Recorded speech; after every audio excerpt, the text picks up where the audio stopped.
Last class में कुछ complex number discuss कर रहे थे।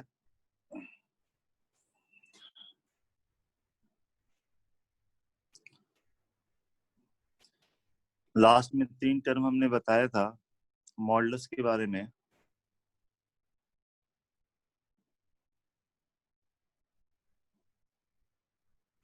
आर्गुमेंट के बारे में,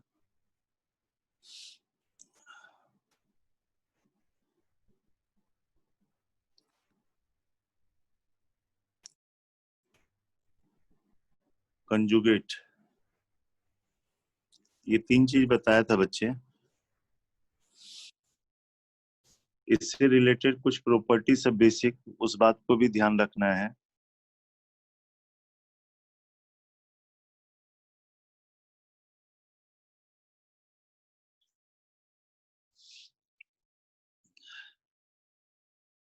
जैसे मॉडुलस में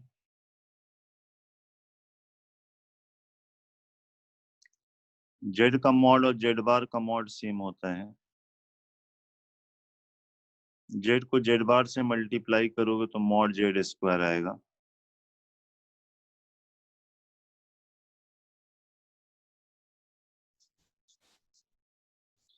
ठीक है ना?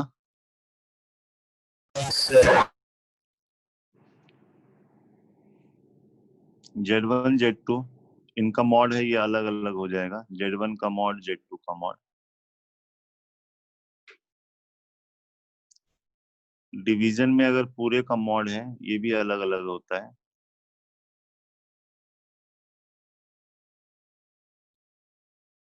जेड के पावर n का मॉड है, मतलब मॉड जेड का पावर n।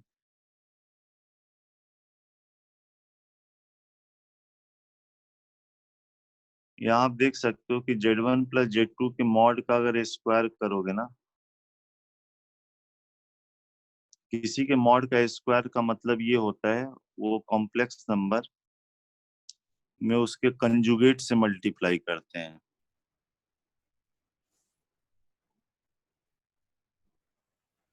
कंजुगेट की प्रॉपर्टी से ये अलग अलग हो जाता है। तो जब आप इसको मल्टीप्लाई करोगे तो mod Z1 square, mod Z2 square और Z1 Z2 बार प्लस Z2 Z1 बार आएगा। यहाँ पे हम कंजुगेट वाला लिखेंगे तो उससे और क्लियर होगा। कंजुगेट वाले में कुछ नहीं है, प्रॉपर्टी में सब में अलग अलग होगा। प्लस में कंजुगेट है, ये अलग हो गया। माइनस में है, ये भी अलग हो जाता है। Z1 बाई Z2 डिवीजन में अगर पूरे का कंजुगेट है तो ये ऊपर का कंजुगेट डिवाइड बाई नीचे का कंजुगेट। प्रोडक्ट में अगर रहेगा ये भी अलग अलग हो जाएगा।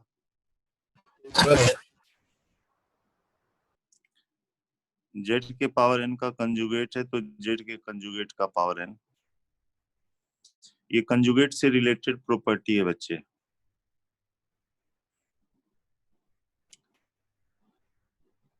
और हाँ, आवाज नहीं आ रही है, बोलो क्या बोल रहे हो? थोड़ा लेफ्ट की तरफ शिफ्ट करिए। ठीक है।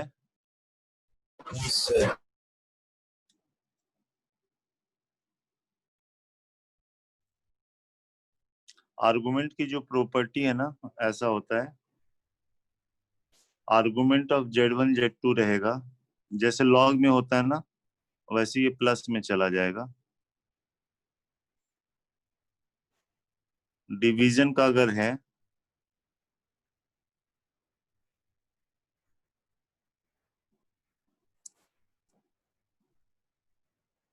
Argument of Z1 minus argument of Z2, और आर्गुमेंट ऑफ Z का पावर n है तो n times argument of Z। जैसे लॉग में होता है ना, वैसे ये प्रॉपर्टी होता है। धीरे धीरे सब समझ में आएगा, ये भी प्रॉपर्टी ध्यान में रखना है। जैसे log mn होता है ना, log m plus log n, वैसे ही लिखा हुआ है ये। अब यहाँ पे देखो,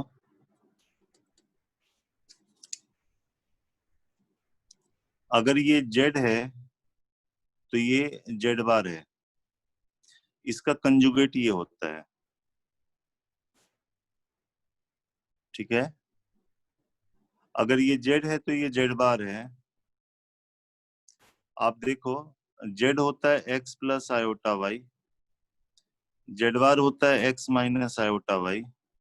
दोनों को ऐड करोगे तो एक्स निकल जाएगा, एक्स होता है Z plus z bar by to होता है। एक्स मतलब रियल पार्ट ऑफ जेड जो होगा वो Z plus z bar by to होगा। तो जेड प्लस जेड बार को हम लिखते हैं two real part of Z. वैसे ही वाई होता है Z minus Z bar by two iota. Y निकालने के लिए इसको माइनस कर दिया। वाई मतलब imaginary part of Z. Imaginary part of Z लिखते हैं Z minus Z bar upon two iota. Real part ये लिखते हैं, ठीक है ना। एक्स को बोलते हैं रियल पार्ट ऑफ जेड और वाई को कहते हैं इमेजिनरी पार्ट ऑफ जेड। तो यहाँ हम ये बताना चाह रहे हैं कि अगर ये जेड है, ये देखो ध्यान से, ये जेड बार है। अच्छा, कंजुगेट का दोबारा से कंजुगेट ले लोगे ना तो वो जेड ही बन जाएगा। जेड का कंजुगेट लोगे, फिर उसका कंजुगेट लोगे, फिर से जेड आ जाता है। तो if this is z, this is z bar. तो जेड प्लस जेड बार जो होता है वो two real part of z. तो इसको चाहो तो आप लिख सकते हो टू रियल पार्ट ऑफ, इसका नाम अगर जेड दोगे तो ऐसे लिखोगे, या इसकी जगह हम ये भी लिख सकते हैं टू रियल पार्ट ऑफ, इसका नाम अगर जेड दोगे तो ये इसका कंजुगेट है। ये जेड है तो ये जेड बार है, तो two real part of z two z one bar भी लिख सकते हो। आई बात समझ में? बोलो बच्चे।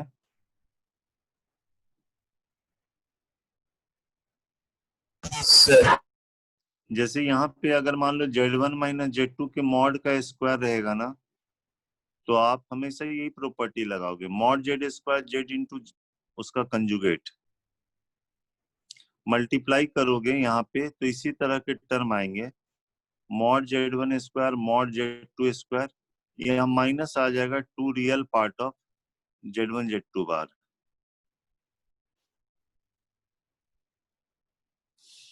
प्लस वाले में यहाँ प्लस आता है, माइनस वाले में माइनस आएगा। या ऐसा भी लिख सकते हो, two real part of z two z one bar भी लिख सकते हो, एक ही बात है।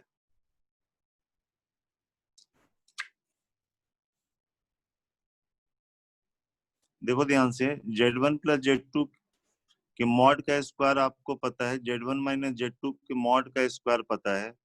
जब दोनों को ऐड करोगे ना तो ये वाला पार्ट और ये वाला पार्ट कैंसिल हो जाएगा, और twice of mod Z one square plus mod Z two square आ जाता है, ठीक है ना। और एक हमको ये यूज करना होता है, Z one plus Z two का मॉड अगर रहा ना, ये less than equal to mod Z one plus mod Z two होता है। बाद में बात करेंगे इक्वलिटी साइन कब होल्ड करेगा। और Z one minus Z two का मॉड रहेगा ना तो ये ग्रेटर देन इक्वल टू, जो बड़ा है उसमें से स्मॉलर वाला माइनस करेंगे, इसलिए मॉड ले लेते हैं। एक्चुअली ये ट्रायंगल वाली इनइक्वालिटी है। ट्रायंगल का क्या होता है कि जो कोई साइड होता है ना बाकी दो के सम से कम होता है, और ट्रायंगल का जो कोई साइड होता है ना बाकी दो के डिफरेंस से ज्यादा होता है, उसी इनइक्वालिटी का ये यूज है। इतने मॉड में आपको ध्यान रखने हैं बेसिक। कंजुगेट का तो सिंपल है, अलग अलग करना होता है, और आर्गुमेंट का लॉग जैसा होता है बच्चे, ठीक है ना। ये याद होगा कि जेड अगर R E to the power iota theta है तो जेड बार कितना होता है? Power minus theta. R E to the power minus iota theta, ठीक है। तो आज हम इसी से रिलेटेड क्वेश्चन की बात करेंगे, मॉडुलस आर्गुमेंट कंजुगेट से रिलेटेड की बात करेंगे।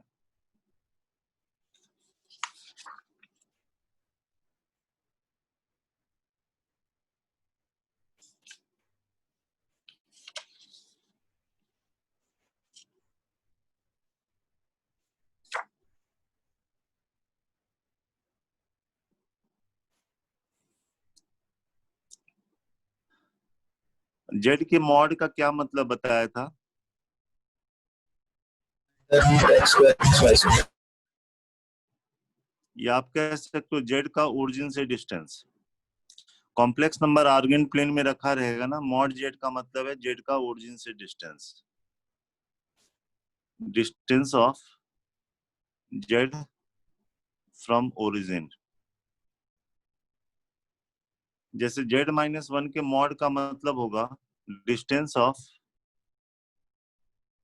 Z from 1। मान लो यहाँ पे है भाई, ये जेड है, ये 1 है, Z-1 ये वेक्टर बना लो, Z-1 ये वाला वेक्टर हो गया, इसका मॉडुलस मतलब इसका लेंथ, और इसका आर्गुमेंट मतलब ये वाला एंगल। जैसे आर्गेंट प्लेन पे ये Z1 है, ये Z2 है, जरा ध्यान से देखना, ये A है, ये B है, ये इस वेक्टर के इक्विवेलेंट, ये इस वेक्टर के इक्विवेलेंट। तो अगर ये वाला वेक्टर आपको लिखना है तो this plus this equal to this, हाँ या ना? तो ए बी जो वेक्टर होगा, ये वेक्टर जो लिखोगे वो क्या लिखते हो, this plus this equal to this, तो ये वाला हो जाएगा O A vector minus O B vector. O B equivalent है Z1 के और ये इक्विवेलेंट है Z2 के, तो ये जो ए बी वेक्टर हो जाता है ना, Z1 minus Z2 complex number के इक्विवेलेंट होता है। कोई भी कॉम्प्लेक्स नंबर अपने पॉइंट के पोजीशन वेक्टर के इक्विवेलेंट है। जैसे Z1 का मतलब है ये वाला वेक्टर, Z2 का मतलब है ये वाला वेक्टर, तो Z1 माइनस Z2 ये वाला वेक्टर हो गया। इस वेक्टर का जो लेंथ होगा ना, वही उसका मॉडुलस हो जाएगा। Z1 माइनस Z2 के मॉड का मतलब है ए बी वेक्टर का डिस्टेंस, मतलब ए बी वेक्टर का मैग्नीट्यूड, इस वेक्टर का लेंथ।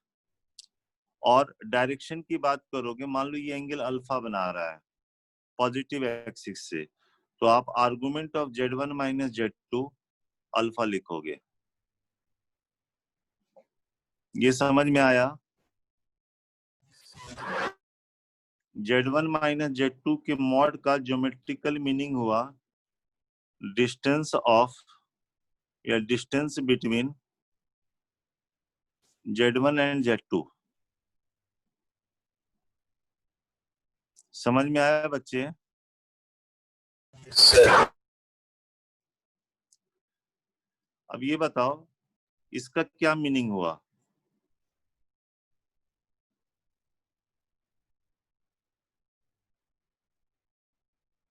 इसका क्या? So Z from -1. Z का -1 से डिस्टेंस, और इसका meaning Distance of Z from +1. अगर ये इक्वल लिखा हुआ है, ये देखो ये -1 है और ये 1 है, तो Z एक ऐसे जगह पे है आर्गेंट प्लेन में जिसका -1 से और 1 से डिस्टेंस इक्वल है। बताओगे Z कहाँ पे होगा? Z इसके लाइन ज्वाइनिंग के परपेंडिकुलर बाइसेक्टर पे कहीं भी Z हो सकता है। वाई एक्सिस, वाई एक्सिस यहाँ पे बोलेंगे इमेजिनरी एक्सिस, ठीक है? तो लोकस ऑफ Z जो हो गया वो perpendicular bisector of line joining -1 to +1 है। Locus of Z imaginary axis हो गया, locus of Z imaginary axis हो गया। कहीं कहीं वाई एक्सिस भी लिखा रहता है। क्लियर है? अच्छा, यहाँ पे अगर कॉम्प्लेक्स नंबर होगा तो उसका एक्स कोऑर्डिनेट 0 होगा, तो आप कह सकते हो कि रियल पार्ट ऑफ Z 0 होगा, ठीक है ना? खाली वाई चेंज होगा, एक्स कोऑर्डिनेट 0 ही होगा बच्चे। सेम लॉजिक से अगर ये लिखा हुआ Z माइनस Z1 का mod is equal to Z minus Z2 का मॉड, क्या मतलब बताओगे? Z का Z1 से डिस्टेंस और Z का Z2 से डिस्टेंस इक्वल है, तो ये इसके परपेंडिकुलर बाइसेक्टर पे जेड होगा।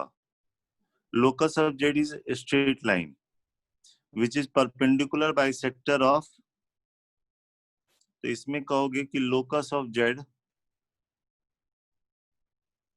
Is perpendicular bisector of line joining Z1 and Z2। Clear है बच्चे? Yes, sir.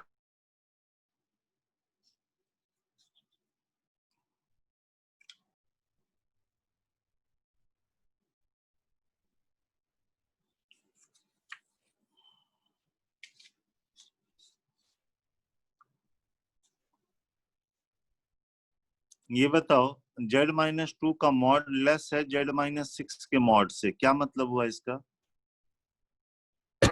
The distance is smaller than circle 6 distance. 2 से डिस्टेंस, 6 से डिस्टेंस, अगर Z का दोनों से डिस्टेंस इक्वल होता तो वो इसके परपेंडिकुलर बाइसेक्टर पे होता, हाँ या ना? Sir. अब Z का जो 2 से डिस्टेंस है वो Z का 6 से डिस्टेंस से कम है, मतलब इस लाइन के Z इधर आएगा तभी Z का 2 से डिस्टेंस Z इस लाइन के लेफ्ट साइड में होगा, मतलब उसका जो x कोऑर्डिनेट होगा वो 4 से कम होगा, तो आप कह सकते हो कि real part of Z less than 4 होगा। Is it clear? Yes, sir. अगर ये लिखा हुआ है Z-2 का मॉड ग्रेटर है Z-6 के मॉड से, Side of 4.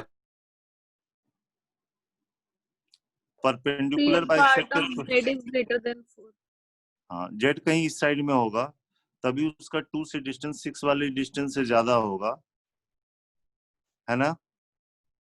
तो आप कहोगे जो रियल पार्ट ऑफ Z है वो 4 से ज्यादा होगा।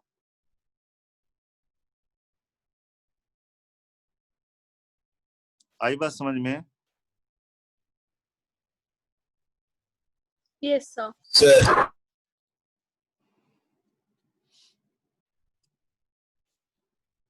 अच्छा एक बात बताओ, यहीं पे अगर हम लिख दें Z का जो 2 से डिस्टेंस है वो 1 के बराबर है, क्या मतलब समझोगे?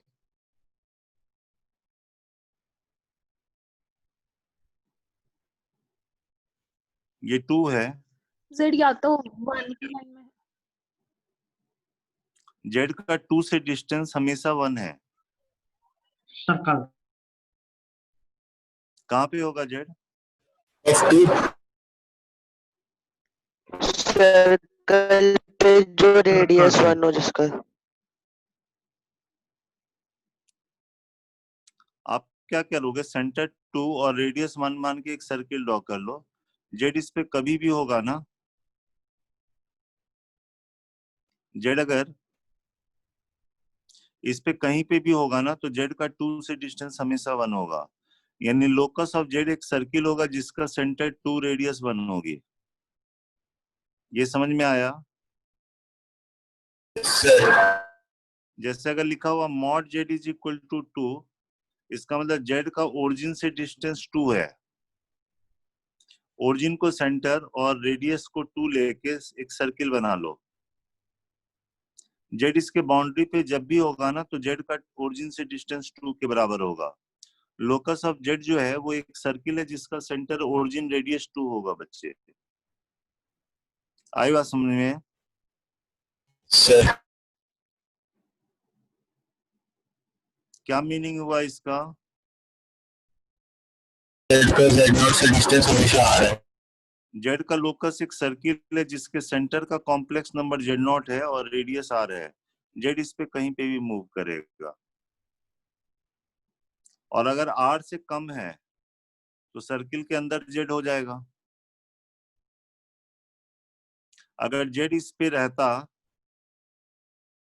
तो Z0 से डिस्टेंस R रहता, क्वेश्चन में कह रहा R से कम है, मतलब locus of Z is inside circle हो जाएगा। और ऐसा लिखा हुआ इसका क्या मतलब हुआ? Z outside the circle.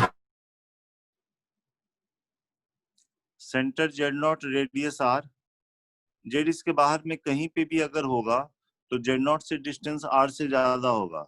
इस केस में locus of Z is outside circle, और इस केस में इनसाइड, Inside. और इसमें सरकमफ्रेंस पे होगा। यहां तक समझ में आया बच्चे? Sir.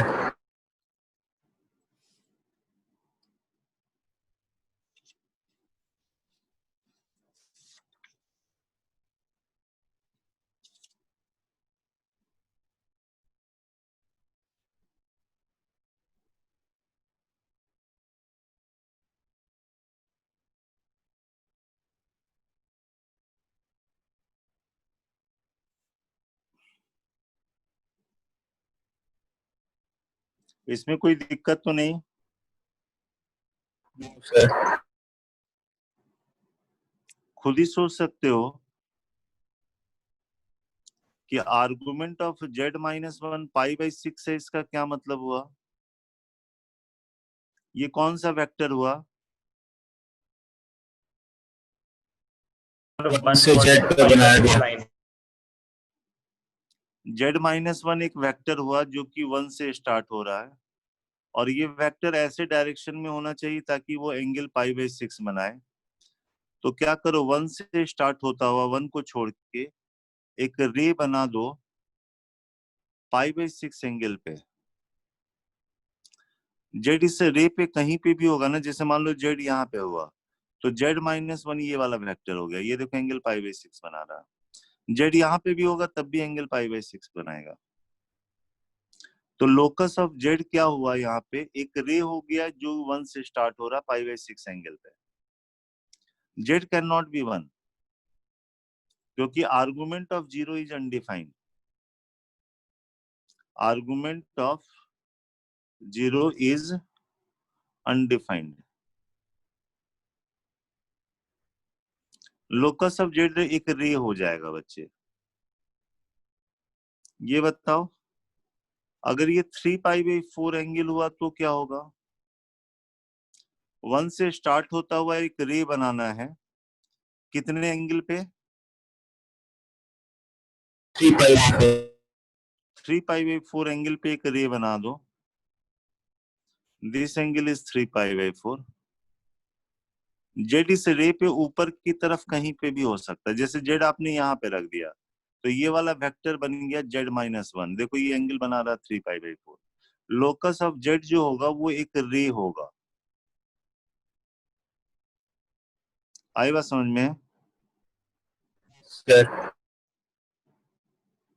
जैसे मान लो हम कहते हैं कि argument of Z pi by four है, क्या मतलब हुआ? Origin से वेक्टर pi by 4 एंगल पे है. ओरिजिन से एक रे बना दो पाई बाई फोर एंगल पे। जेड इस पे कहीं पे भी हो सकता है। आर्गुमेंट ऑफ जेड अगर माइनस पाई बाई फोर लिख दिया तो फोर्थ क्वाड्रेंट में एक रे बनेगी. जीरो से स्टार्ट होता हुआ ऐसे एक रे बनेगा पाई बाई फोर एंगल पे क्लॉकवाइज डायरेक्शन में। जेड इस पे कहीं पे भी हो सकता है। और अगर हमने लिख दिया आर्गुमेंट ऑफ जेड का mod less than pi by four, तो क्या मतलब हुआ? दो रेस के बीच में. Very good. इसका मतलब हुआ आर्गुमेंट ऑफ जेड जो है माइनस पाई बाई फोर से प्लस पाई बाई फोर है। तो हम दो रे बनाएंगे, एक पाई बाई फोर पे इधर बनाएंगे, एक माइनस पाई बाई फोर पे इधर बनाएंगे। इस पे होता तो पाई बाई फोर, इस पे होता तो माइनस पाई बाई फोर, इसके बीच में है तो जेड यहाँ पे आ जाएगा, इस रीजन में आ जाएगा। ये समझ में आया? Yes sir. Very good. अब दो को क्लब करते हैं बच्चे, mod Z greater than two कर देते हैं, एंड साथ साथ कह देते हैं कि आर्गुमेंट ऑफ जेड का जो मॉड है वो पाई बाई फोर से कम है। जेड एक कॉम्प्लेक्स नंबर है जो दोनों को सेटिस्फाई कर रहा है बच्चे। तो क्या होगा, दो रे के बीच में यहां से हो गया, और मॉड जेड ग्रेटर देन 2 है, मतलब जेड का ओरिजिन से डिस्टेंस 2 से ज्यादा है, तो सर्किल के बाहर होगा। बोलो बच्चे। Yes, yes, sir.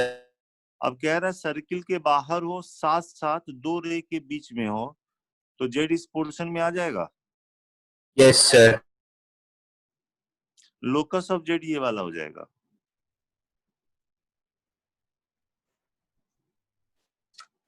बोलो बच्चे। Yes, sir.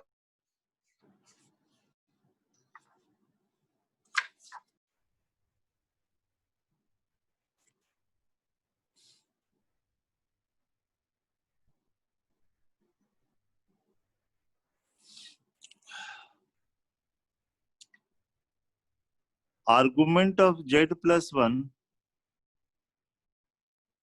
ये पाई बाई 4 दिया हुआ है, और argument of Z minus 2 3 pi by 4 है। Z is a complex number satisfying both relation. Z is complex number satisfying both relation. Find Z. Z एक complex number है जो दोनों को सेटिस्फाई कर रहा है बच्चे। Z कहां पे होगा बता सकते हो? पहले से बताओ Z इसका क्या मतलब हुआ? पहले का क्या मतलब हुआ?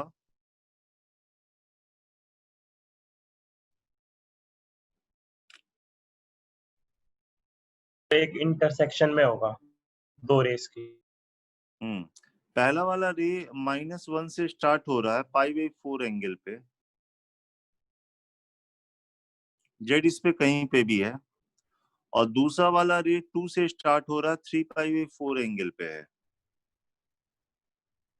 This angle is 3 pi by 4। Z इस पे भी होगा और जेड इस पे भी है। अगर जेड दोनों को सेटिस्फाई कर रहा मतलब इसकी बात हो रही है।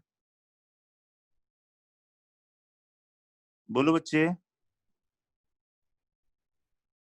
Yes sir. मान लो आपसे कह रहा फाइंड जेड का मॉड निकालने के लिए कह रहा है।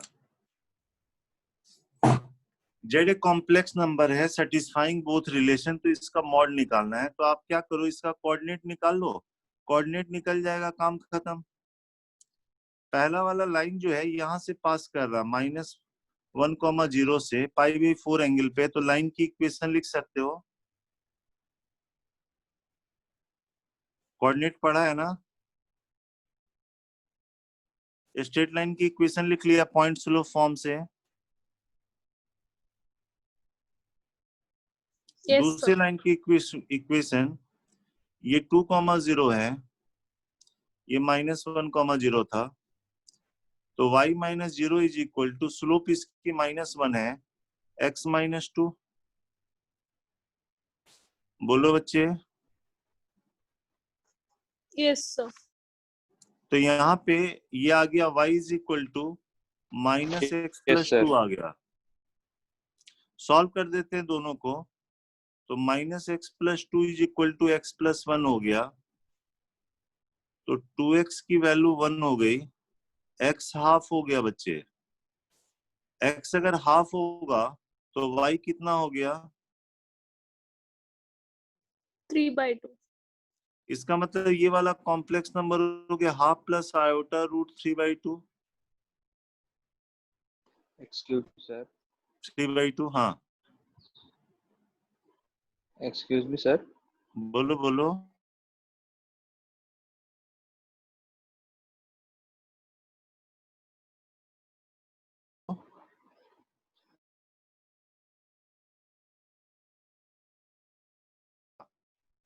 तो फाइंड मॉड जेड कह रहा, तो जेड इसको अगर सेटिस्फाई करेगा तो ये एक रे पे होगा जो -1 से ओरिजिनेट होगा पाई बाई 4 एंगल पे, और ये भी एक रे है जो 2 से ओरिजिनेट हो रहा है 3 पाई बाई 4 एंगल पे है। Z is a complex number satisfying both relation. इसका मतलब है कि ये इसके इंटरसेक्शन पे होगा, हाँ या ना? Yes, sir. You write equation of both lines and solve these two equation to get point of intersection. Yes, sir. आप इस लाइन की इक्वेशन लिख सकते हो, ये पॉइंट है, स्लोप इसकी है 1, तो ये लाइन लिख लिया. Similarly using point slope form you right equation of this line. ये 2,0 से पास कर रहा 3π/4 एंगल पे है, तो दोनों लिख लिया. दोनों को सॉल्व करके हमने पॉइंट निकाल लिया. कॉम्प्लेक्स नंबर हमारे पास निकल गया हाफ प्लस आयोटा 3/2. तो जेड का Yes, मॉड sir. हो गया 1/4 प्लस 9/4, 10/4 हुआ, √5/2 हो जाएगा.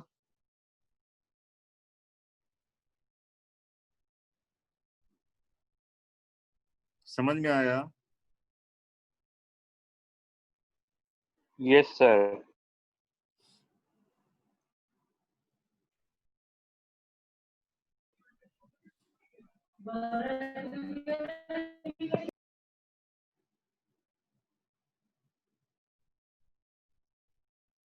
इसका मॉड 1 है and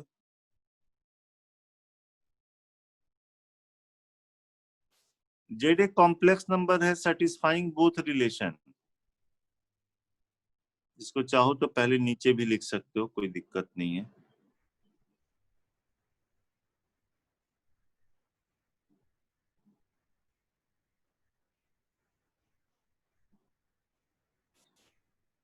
Z is a complex number satisfying above relations.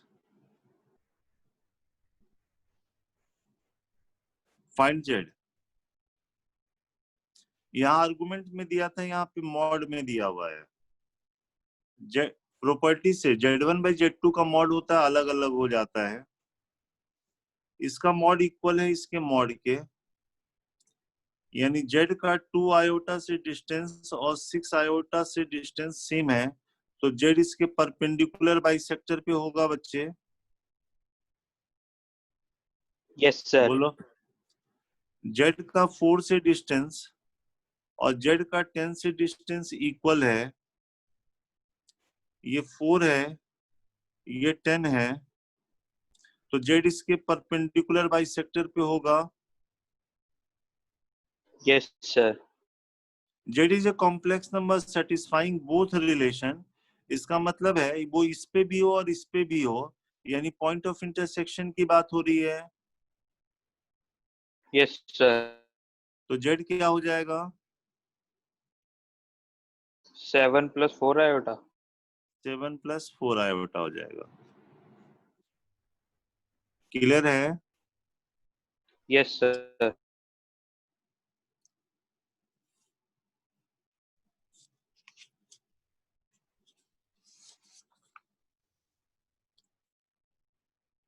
तो ये हमने बेसिक आइडिया दिया तुम्हें, ठीक है ना?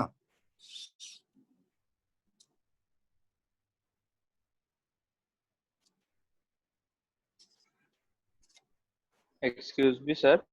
हाँ बच्चे बोलो. सर जो आपने कॉची स्क्वायर्ड इनइक्वालिटी कराई थी वो उसके क्वेश्चन आ सकते हैं इस बार के पेपर में? देने तो नहीं चाहिए, तुम्हारे नॉलेज के लिए है बच्चे. कॉची स्क्वायर्ड इनइक्वालिटी सिलेबस में नहीं है. Okay sir. सिर्फ arithmetic mean, geometric mean, harmonic mean होता है सिलेबस में. ये तो जस्ट क्या होता है, कभी कभी टेस्ट पेपर में जो आते हैं ना, तो कभी कुछ किसी ने दे दिया तो इसीलिए बता देता हूँ. आईआईटी में ओके कभी भी सर. नहीं आएंगे. Okay sir. ठीक है? और आईआईटी में जो आएंगे ना कॉची स्क्वायर, वो आप वेक्टर से भी कर सकते हो. ठीक ओके है? सर. वो तो जस्ट नॉलेज के लिए कि कभी जल्दी से कुछ करना हो, कुछ आ गया तो कर सकते हो. और क्या होता है कि जैसे जो आईआईटी करता है ना, वो सीबीएसई सिलेबस को पूरा फॉलो करता है मेंस तक में. Yes sir. और एडवांस के लिए तो थोड़ा बहुत ज्यादा जानना जरूरी है ना। अब बहुत जगह के टेस्ट पेपर दोगे, कभी उसमें वो क्वेश्चन रहेगा तो तुमको लगेगा यार ये तो मुझे आता नहीं है, जबकि वो सिलेबस से बाहर की चीज है। वो जस्ट अपने को दिखाने के लिए लोग डालते हैं, उसका कोई लेना देना नहीं है इससे। आई बात समझ में? Okay sir. Yes sir. लेकिन कुछ बच्चे कहीं केवीपीवाई की तैयारी करते हैं, कुछ ओलंपियाड देते हैं, तो अपना कुछ कुछ एक्स्ट्रा तो पढ़ेंगे ना बच्चे। Yes sir. ठीक है। जी सर। अब जैसे कॉम्प्लेक्स नंबर चैप्टर है, मैं अगर 3 क्लास ले लूं तो तुम्हारा मेंस तक का काम खत्म हो जाता है। एनसीईआरटी मेंस जो है ना 3 दिन के क्लास में खत्म हो जाएगा। और आप जब एडवांस के लिए पढ़ते हो कोई यही पैटर्न होता है बच्चे। आप अगर कोई भी जो चैप्टर है ना, आपको टीचर ने पढ़ा दिया 3 से 4 दिन, आपने खुद से 3-4 दिन मेहनत कर लिया, मेंस की तैयारी खत्म। मतलब 8 डेज सफिशिएंट है एक चैप्टर के लिए। एडवांस में यही क्या होता है, टीचर इसमें तुम्हें पढ़ाएंगे कम से कम 6 से 7 क्लास पढ़ा दिया। ठीक है। और ये क्लास की यस हम सर। बात कर रहे हैं, ये बात क्लास की कर रहे हैं हम, 2-2 घंटे की क्लास की बात कर रहे हैं जो नॉर्मली होती है। ठीक है। Yes sir. अब जैसे मान लो कि एक टीचर ने ऐसे समझो, आपको मान लो ऐसा कर लेते हैं, 10 घंटे मेंस के लिए किसी टीचर ने पढ़ा दिया, 10 घंटे आपने पढ़ लिए, आपकी तैयारी हो गई। यहाँ पे क्या हुआ, 20 घंटे टीचर ने पढ़ा दिया, 20 घंटे आपने पढ़ लिया, एडवांस की तैयारी हो जाती है। ये अप्रोच होता है। आप सोच के देखो ना, आप ऐसे मान के चलो आपके पास 365 डेज हैं बच्चे, एक साल में तो इतने हैं ना।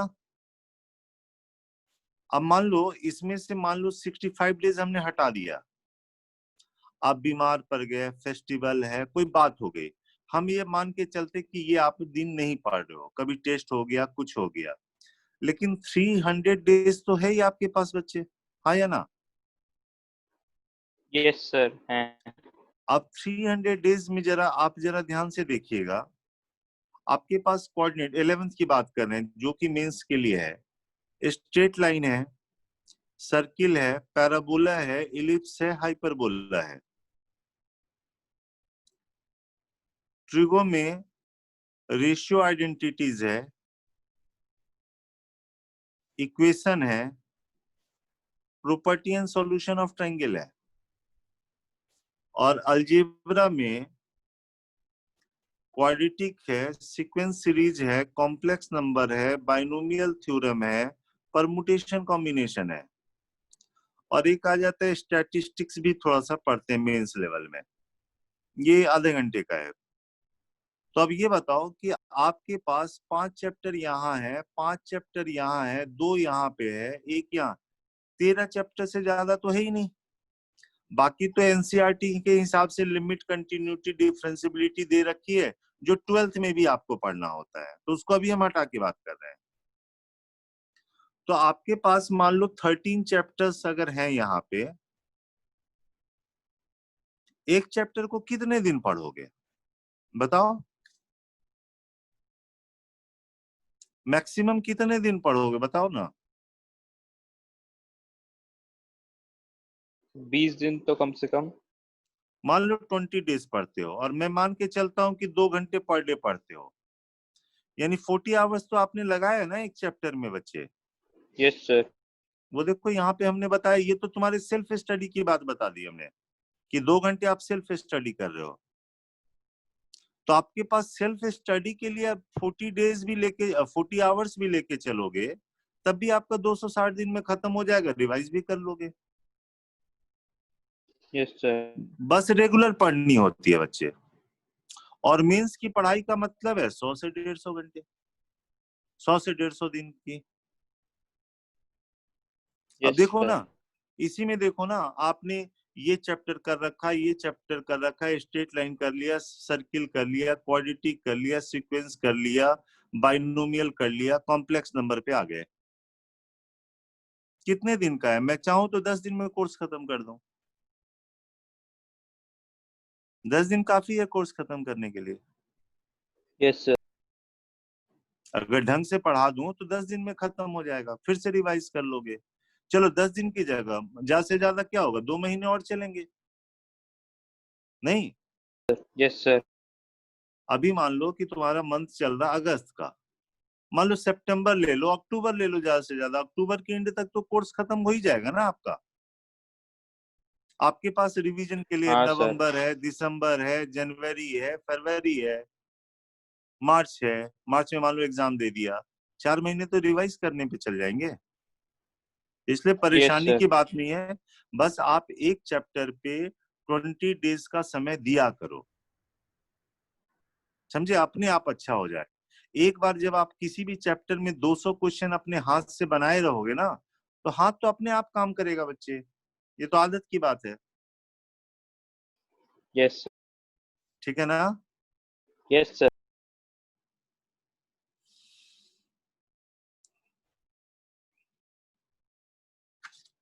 बस ये विश्वास पे आप करो कि भाई अभी के हिसाब से आप कोशिश करो कि भाई मैक्सिमम 10 से 15 दिन में हम एक अच्छे से चैप्टर रिवाइज कर लें। अभी 10 दिन का समय लेके चल लो आप, 20-20 क्वेश्चन, 30-30 क्वेश्चन करो। 20 मिनिमम करना है, मैक्सिमम 30 क्वेश्चन करना है। 10 दिन तक आप करते रहो, चैप्टर रिवाइज होता रहेगा। समय मिले पुराना चैप्टर रिवाइज करो, ठीक है ना? Yes sir.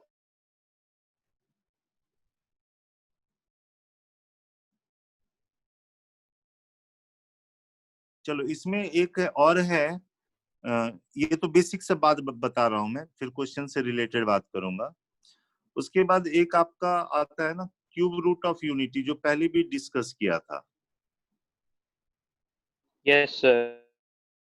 ये पहले भी डिस्कस किया था, फिर से मैं बोल दूं। इसकी वैल्यू निकालनी होती है, इसका नाम एक्स दे देते हैं। तो ये X cube minus 1 equal to 0 होता है। एक्स माइनस 1, यहां से एक्स की वैल्यू 1 आ जाती है, और इस क्वाड्रेटिक से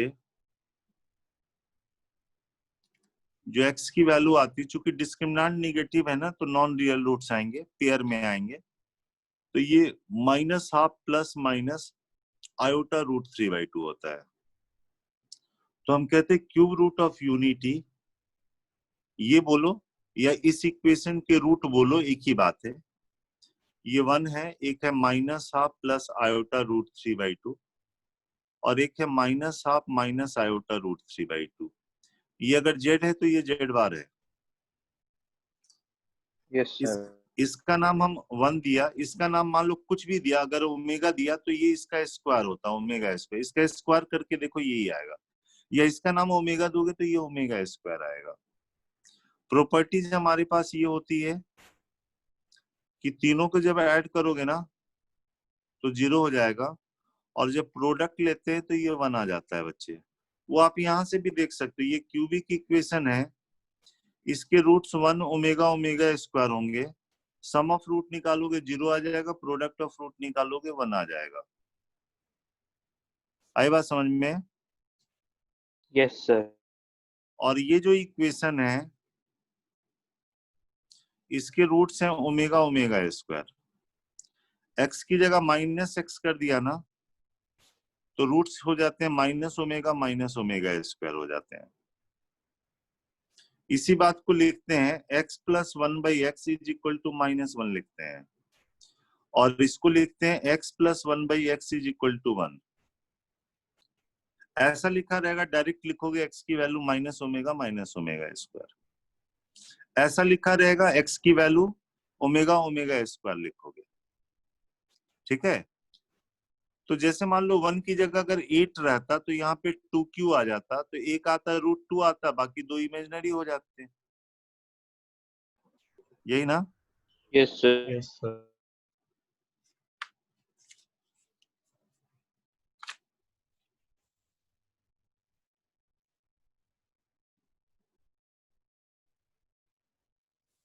जैसे इसकी वैल्यू आपने निकाला ना 1 ओमेगा ओमेगा स्क्वायर, ऐसी 8 के पावर 1/3 की वैल्यू निकालते हैं ना, तो ये 2 आता है, एक आता है 2 ओमेगा, एक 2 ओमेगा स्क्वायर आता है। दिक्कत लगे तो इसको ऐसे क्या करना, इसका एक रियल वैल्यू निकाल लेना और ये ऐसे लिख लेना, और इसकी वैल्यू आपको तो पता ही है, तो 2 से सब मल्टीप्लाई होगा तो ये आ जाएगा। आई बात समझ में?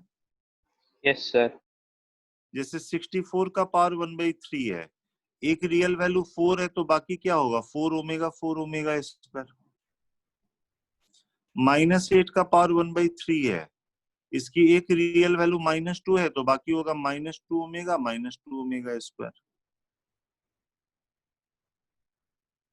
-64 का पावर 1/3 है, इसकी एक रियल वैल्यू -4, तो बाकी होगा -4 ओमेगा स्क्वायर। ठीक है? Yes sir. कहने का मतलब है कि अल्फा का पावर 1/3 है, इसकी एक real value beta real value है, तो बाकी होगा बीटा ओमेगा स्क्वायर। आई बात समझ में? Yes sir. अब क्या होता है, ओमेगा जो है, ओमेगा का पावर 3 1 है, तो ओमेगा का पावर 6 भी 1 होगा, ओमेगा का पावर 9 भी 1 होगा। 3 के मल्टीपुल पे ओमेगा जो है ना, ये 1 हो जाएगा। जैसे ओमेगा का पावर n है, तो आप कहोगे कि जब n मल्टीपुल ऑफ 3 होगा ना, तो इसकी वैल्यू 1 हो जाएगी।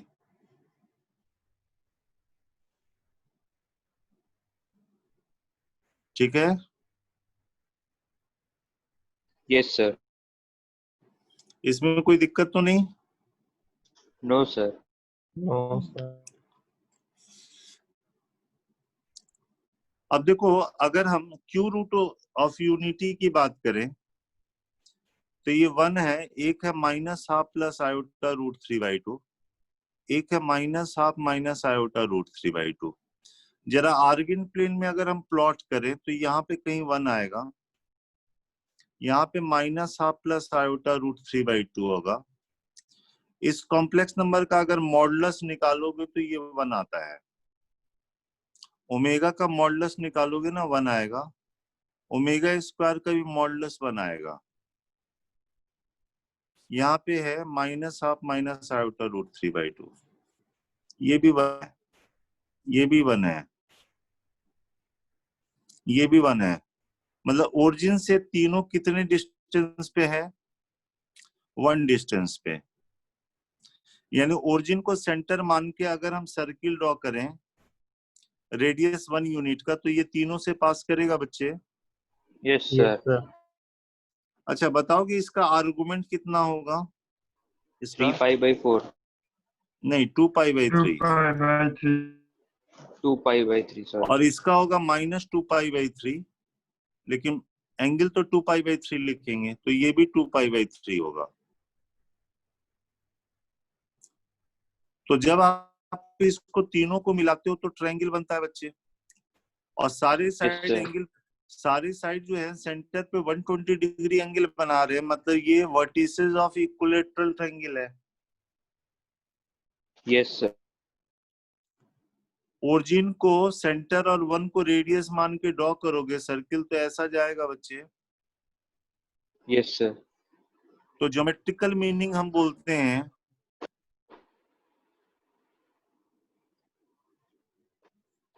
ज्योमेट्रिकल मीनिंग क्या हो गया, cube roots of unity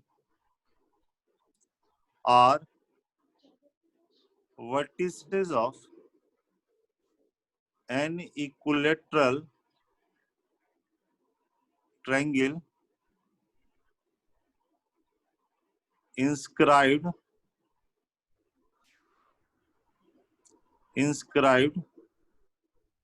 in a circle having center at origin and radius unity. बोलो बच्चे।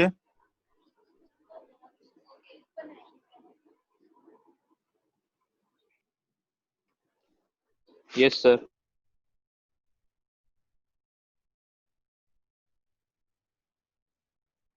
आई बात समझ में? Yes, sir. Yes sir. तो जो क्यूब रूट ऑफ यूनिटी होता है, ये vertices of an equilateral triangle inscribed in a circle having centre at origin and radius unity. ये देखो, ओमेगा का जो आर्गुमेंट है वो 2π/3 है। ओमेगा स्क्वायर का कितना है?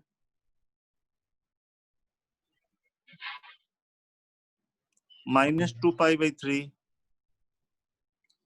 तो ओमेगा को ऐसे भी लिखते हैं बच्चे, मॉडुलस इसकी 1 है, आर्गुमेंट 2π/3 है, तो ऐसे लिख लिया। और ओमेगा स्क्वायर इसका कंजुगेट है, मॉडुलस 1, और आर्गुमेंट ऐसे लिख लिया। ये प्रिंसिपल आर्गुमेंट है। कोई इसका आर्गुमेंट जो है 4π/3 भी बोल सकता है। दिस इज 2π/3, दिस इज 2π/3, तो आर्गुमेंट बोल सकता है 2π/3। आर्गुमेंट बहुत सारे हो सकते हैं, लेकिन प्रिंसिपल आर्गुमेंट एक ही होता है। प्रिंसिपल आर्गुमेंट का मतलब है आप उस डायरेक्शन में मेजर करो ताकि उसकी मैग्नीट्यूड पाई से कम रहे। आई बात समझ में? Yes sir. आप एंटी क्लॉकवाइज या क्लॉकवाइज जैसे मन करे करो मेजर, बस मैग्नीट्यूड उसकी पाई से कम होनी चाहिए, वो प्रिंसिपल आर्गुमेंट है। जैसे इसका प्रिंसिपल आर्गुमेंट है -2π/3, कोई इसका आर्गुमेंट 4π/3 लिख दे, कोई दिक्कत नहीं है। कोई इसको लिख दे e⁻i 4π/3, वो भी चलेगा। आई बात समझ में? Yes sir.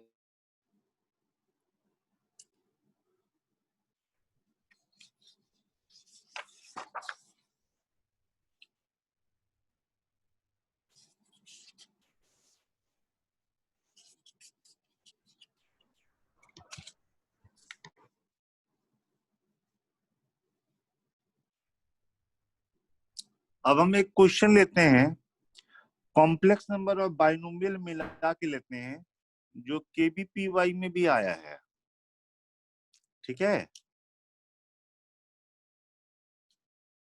बस 1 मिनट रुक जाओ जरा, मुझे देखना पड़ेगा, निकालना पड़ेगा।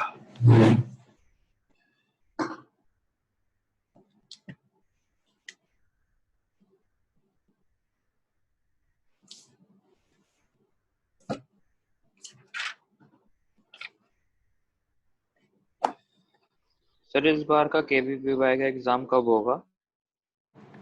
1 मिनट 1 मिनट 1 मिनट। 11th में टफ होता है भाई केबीपीवाई।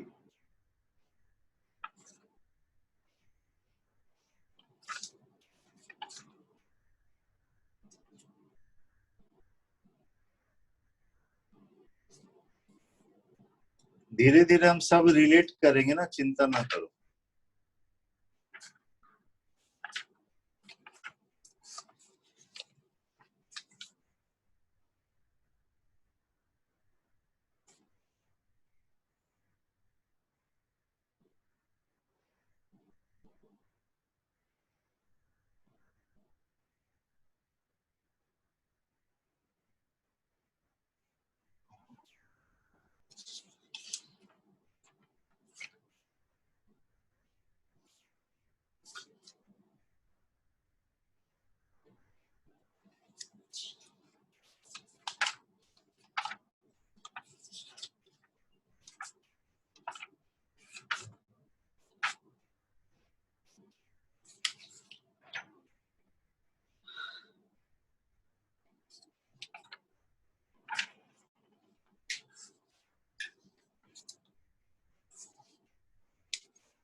चलो मैं तब तक दूसरा क्वेश्चन देता हूँ, एक मिनट मिल नहीं रहा।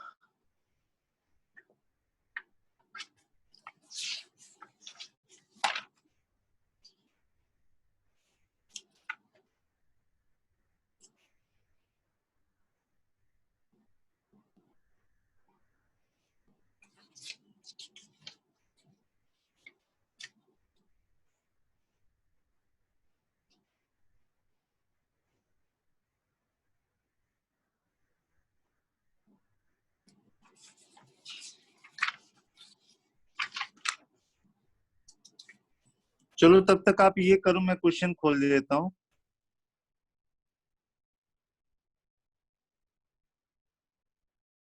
Z-25 आयोटा, या ऐसा कर देता हूँ, Z-5 iota less than equal to 1 है, तो आर्गुमेंट ऑफ Z की मिनिमम वैल्यू बताओ। आर्गुमेंट ऑफ Z की मिनिमम वैल्यू बताओ। ये ट्राई कीजिए तब तक।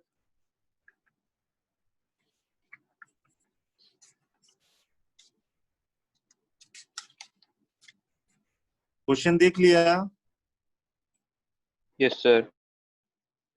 बोलो। Yes sir. क्या बोल रहे हो? जीरो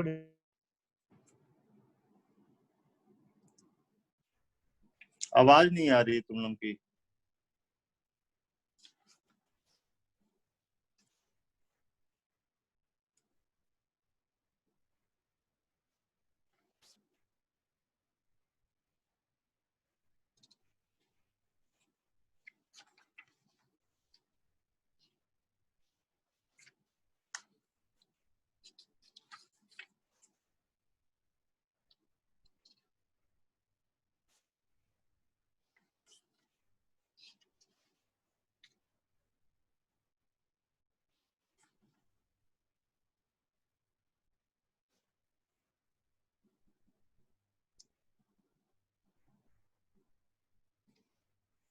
ये क्वेश्चन ट्राई करो बच्चे।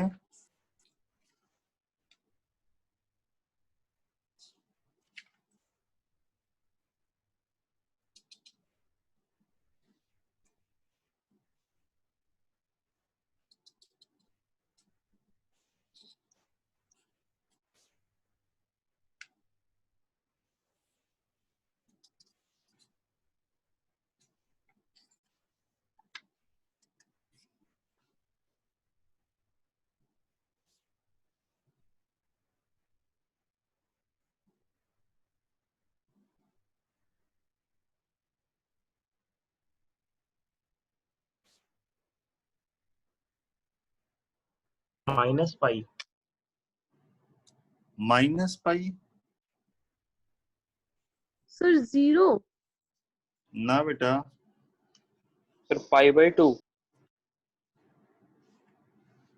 कुछ गड़बड़ कर रहे हो।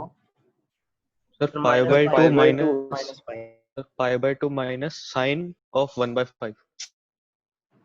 π/2 माइनस साइन ऑफ 1/5। चलो अभी देखते हैं।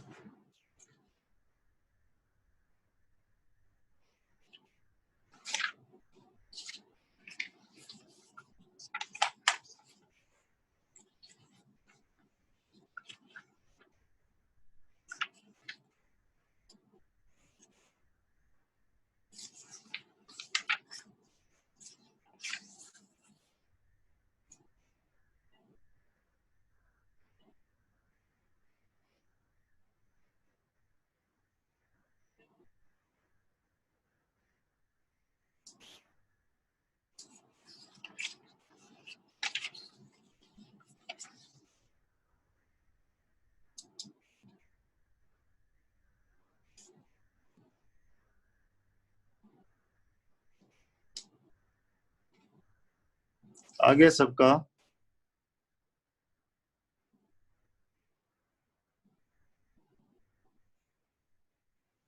चलो क्वेश्चन तो मुझे नहीं मिला, इसका मीनिंग बताओ जरा, क्या कह रहा है ये? Z Z का का 5 5 आयोटा से डिस्टेंस आयोटा 1 से से कम या बड़ी। डिस्टेंस 1 या 1 के इक्वल।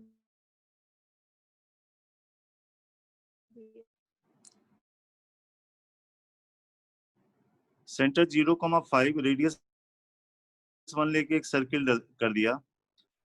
जेड रखें ताकि उसका आर्गुमेंट सबसे कम हो जाए। बोलो। ओरिजिन से एक टेंजेंट लाइन पे। कोटेंट नहीं, यहाँ ओरिजिन से आप एक टेंजेंट बनाओ जहां पे ये टच करेगा ना, जब जेड यहाँ पे होगा तभी उसका आर्गुमेंट मतलब ये एंगल सबसे कम होगा, क्योंकि अगर यहाँ पे जेड हुआ तो एंगल बढ़ जाएगा, यहाँ होगा तब भी एंगल बढ़ जाएगा, यहाँ होगा तब भी एंगल बढ़ जाएगा। आई बात समझ में?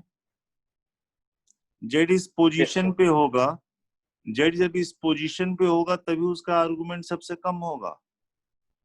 आर्गुमेंट ऑफ जेड की मिनिमम वैल्यू मान लो ये अल्फा है,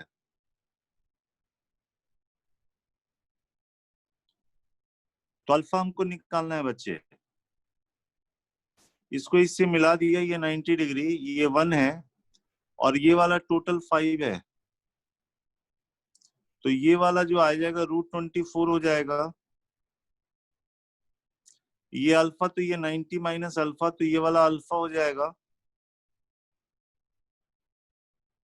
तो tan अल्फा आप लिख सकते हो √24/1, तो अल्फा आ जाएगा tan इनवर्स √24। तो अल्फा की वैल्यू हो गई tan इनवर्स √24। ये समझ में आया? आप साइन में भी लिख सकते हो, कोई दिक्कत नहीं है। अच्छा ये बताओ, आर्गुमेंट ऑफ जेड की मैक्सिमम वैल्यू कितनी होगी? जेड कहाँ पे होगा ताकि उसका आर्गुमेंट सबसे ज्यादा हो जाए? यहां से टेंजेंट बना दिया। जब जेड इस पोजीशन पे होगा तो उस समय आर्गुमेंट सबसे ज्यादा हो जाएगा, दिस एंगल सबसे ज्यादा, क्योंकि यहाँ पे होगा तो ये बीटा से कम ही होगा। तो आर्गुमेंट की मैक्सिमम वैल्यू बीटा हो गया। सिमेट्री से ये अल्फा है तो ये भी अल्फा होगा, तो beta will be pi minus alpha, तो पाई माइनस tan इनवर्स √24 हो जाएगा। होगा? Yes sir. क्या? Yes sir. जेड या तो बाउंड्री पे है या अंदर है।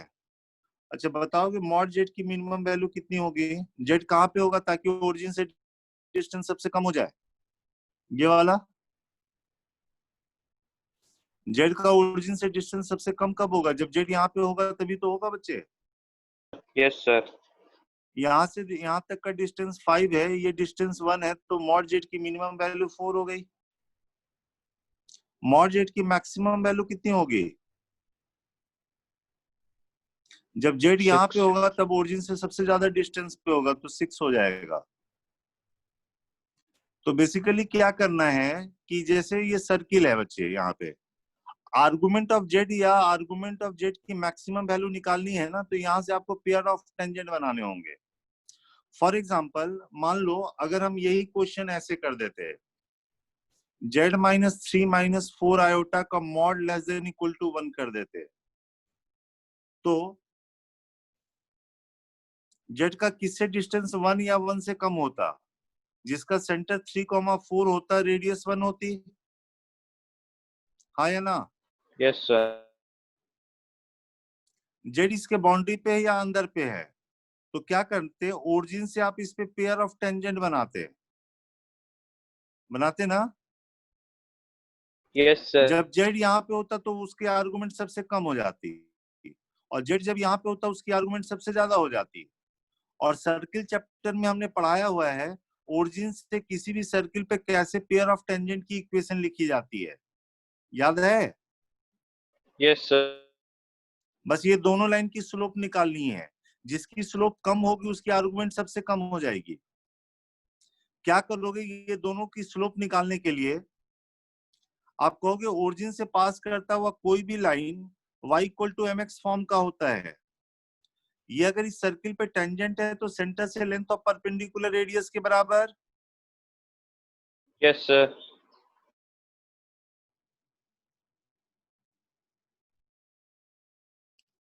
तो 3m माइनस 4 का स्क्वायर जो हो जाता m स्क्वायर प्लस 1 के बराबर हो जाता है। यहां से m की दो वैल्यू निकाल लो, तो दोनों की स्लोप निकल गई ना बच्चे। Yes sir. जिसकी कम वैल्यू होगी वही tan अल्फा होगा, और जिसकी ज्यादा वैल्यू होगी वही tan बीटा होगा। तो यहाँ से अल्फा बीटा निकल जाएगा ना। Yes sir. तो देख रहे हो कॉम्प्लेक्स नंबर चैप्टर है, कहाँ किसका यूज हो रहा, सर्किल चैप्टर का यूज हो रहा। तो जब तक सर्किल नहीं बताता तो ये कैसे चैप्टर तुम्हारे मतलब डिटेल में नहीं जा सकते थे। No sir. आई बात समझ में। Yes sir. और लोग स्कूल लेवल में पहले ही पढ़ा देते हैं कॉम्प्लेक्स नंबर, क्योंकि वहां पे तो बहुत कम चीज पढ़नी है, मॉडुलस, आर्गुमेंट। चलो यहाँ तक रिवाइज कीजिए आप, और बाकी जो आप बना रहे हो वही बनाते रहो। सर आप एक क्वेश्चन कराने वाले थे। हाँ वो अभी मिल नहीं रहा, कल करो, एपी कल वाला कराऊं। हैं? कॉन्जिक्यूटिव इंटीजर्स वाला। सर कल आपने इंटीजर टाइप में से क्वेश्चन दिया था ना। इंटीजर टाइप में से सर वो 2 नंबर को हटा दिया। हाँ बनाया नहीं तुम लोग ने। सर बन गया। बना लिया। बनाओ बेटा, नहीं समझ में आ रहा है सॉल्यूशन देखो, नहीं उसके बाद भी समझ में आएगा तो कल बता दूंगा। Okay sir. वो सारे इंटीजर बना लो, नहीं बनता तो उसका सॉल्यूशन देखो, समझने की कोशिश करो। अगर वो भी नहीं होता तो बता दूंगा। इंपॉर्टेंट है वो कर लो, रिस्ट्रिक्शन से बनेगा। ठीक है। Okay sir. हाँ और बोलो, क्या बोल रहे हो।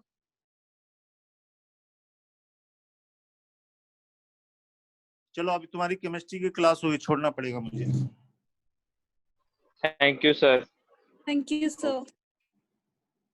Thank you sir. ओके।